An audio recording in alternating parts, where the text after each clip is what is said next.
Vous avez beaucoup parlé du mot État. Et l'État, par définition, est une puissance publique. Et comme nous le disons souvent, au haut cadre de nos administrations en Afrique, il n'existe de puissance publique qu'à travers le comportement que vous adoptez vous-même. C'est le comportement de l'agent public qui fait la puissance publique. Et ce que nous constatons de plus en plus, nous avons des gens qui sont en position d'autorité, donc incarnant la puissance publique, mais ne sont pas puissants eux-mêmes pour que les populations les considèrent comme l'incarnation de la puissance publique. Je vous le dis parce que c'est mon métier, je suis institutionnaliste de métier. Nous avons travaillé sur 18 pays africains en scrutant le modèle institutionnel de tous ces États. Nous avons des États fragiles, monsieur le professeur. Et vous avez parlé d'États inachevés. Non, c'est plus que des États inachevés. Nous sommes des États larvaires. Ça, il faut prendre larvaire comme les larves. Il faut prendre conscience de ça. Deuxième chose importante. Donc, j'ai répondu, je fais le lien entre la restauration de l'État, de l'autorité de l'État et le comportement de l'agent qui incarne la puissance publique. Ça, c'est très important. Deuxième élément très important, vous ne pouvez jamais être un bon administrateur territorial, un bon manager territorial, si vous ne connaissez pas votre territoire en termes de potentialité humaine, potentialité économique, potentialité écologique, etc., etc. Il faut connaître son territoire. Et quand vous connaissez votre territoire, ça veut dire que vous êtes capable en ce moment de dire « je connais les problèmes de mon territoire ». Vous avez beaucoup d'administrateurs territoriaux qui ne gèrent que des conflits, qui ne connaissent pas leur territoire, qui ne connaissent pas les problèmes du territoire. Alors, quand vous connaissez les potentialités et les problèmes d'un territoire, vous savez l'étape suivante, c'est la définition des défis. Donc, quand on dit qu'on veut passer du commandement territorial à la gouvernance territoriale ou au management public territorial, c'est que les préfets de demain, les gouverneurs de demain, c'est des gouverneurs, des préfets, des tableaux de bord pour relever des défis de leur territoire, qui doivent être évalués sur le plan comportemental comme tels. D'abord, tant qu'on n'aura pas fait ces choses-là, ça va être toujours le serpent qui se mord la queue. Un autre aspect très important, c'est la capitalisation. Mais depuis 1960 jusqu'à maintenant, on a réussi des choses quand même.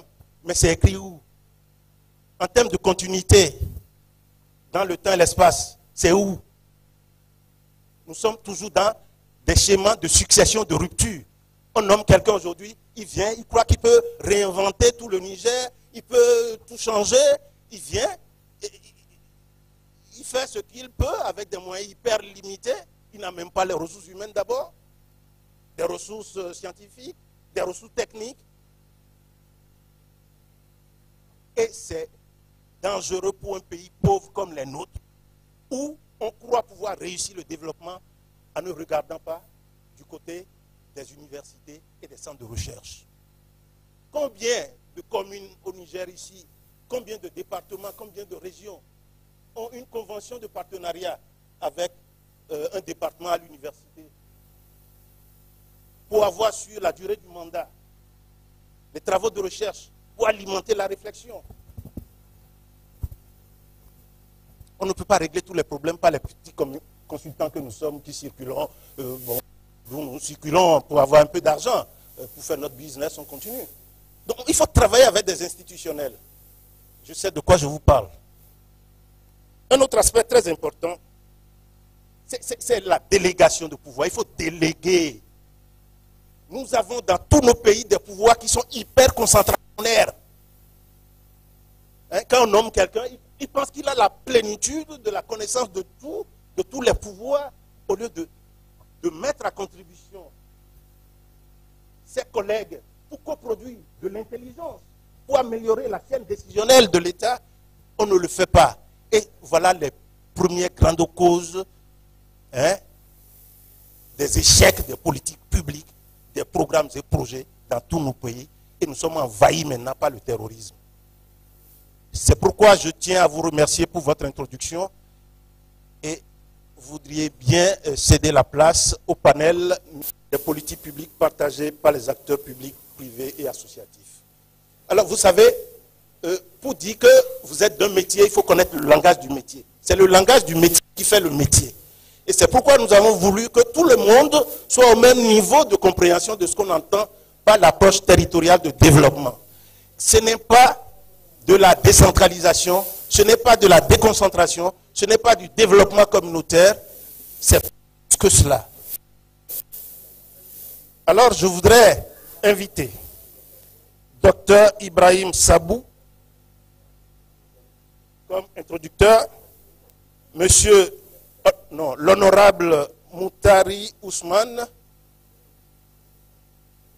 très bien, député national, et Monsieur Kona Gado. Monsieur Kona Gado. Ben, il faut me dire que tu es là.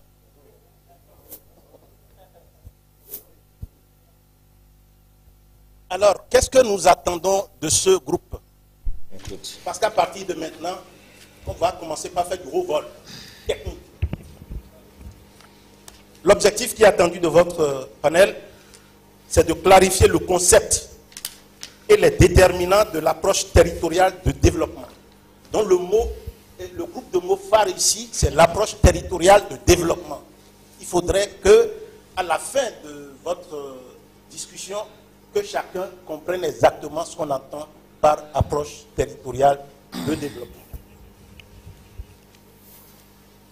Vous avez la parole, monsieur l'introducteur. Et après, vous avez 10 à 15 minutes pour introduire. Et après, les deux autres collègues vont vous secouer un peu, vont vous poser de bonnes questions. Merci. Et vont vous donner des contributions pour une vingtaine de minutes. Et après, nous allons passer la parole à la salle pour 1 heure de discussion. Merci. C'est parti. Merci bien.